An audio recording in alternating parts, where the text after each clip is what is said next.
এই ভালো করে টেপ বেমেলা দিন দান্দা পাতি নাই আমার। বাড়ি বাড়ি কথা বলো না। শাড়িটাও খুব সুন্দর লাগতেছে, খুবই সুন্দর লাগতেছে তোমার। এ ওই যে আমজাদ সাহেবের মাইয়াটার দেখলাম একটা পোলার লগে ঘরের মধ্যে ঢুকলে। তা আপনি জানেন না আমজাদ সাহেব তো মায়ের বিয়ে দিতেছে। মাইয়ের বিয়ে দিচ্ছে মানে তুই জানলি কেমনে? ওই সাবাল তো মায়ের সাথে একই রুমই থাকে, রাস্তাঘাটে আতাতি করে, দেখলি বুঝা যায় যে বিয়ে দিয়েছে। ওরে দান্দা পাইছি রে। এই আমজাদ সাহেবের মাইয়ের তো 18 বছর হয় না, এর মধ্যে বিয়ে দিচ্ছে।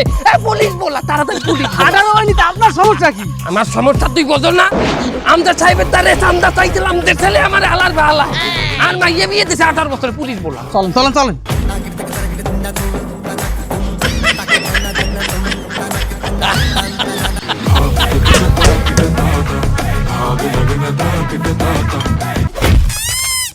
মাইয়াকে বাল্য বিবাহ দেওয়ার অপরাধে আপনাকে গ্রেফতার করা হইলো।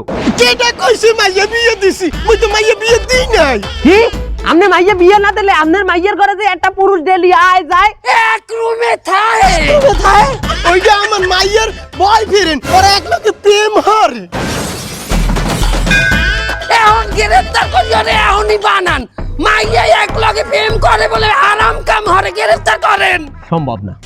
কেন বাবা? প্রেম একটা আপেক্ষিক জিনিস, আইন দিয়ে সেটাকে আটকানো যায় না। সে যদি বিয়ে করতো হেলে না হয় আমরা তাকে গ্রেফতার করতে পারতাম। প্রেমের সম্বন্ধে কোনো আইনে কিছু বাধা নাই। এটা আপনি কেমন কথা কইলেন ইন্সপেক্টর সাহেব? হ্যাঁ, হালাল ভাবে বিয়ে করিয়ে থাকলে এটারে বাল্য বিবাহ কইতেছেন অল্প বয়সে। আরে এখন এক লগে প্রেম করে এক লগে রুমে থাকে, এটার কি কোনো আইন নাই?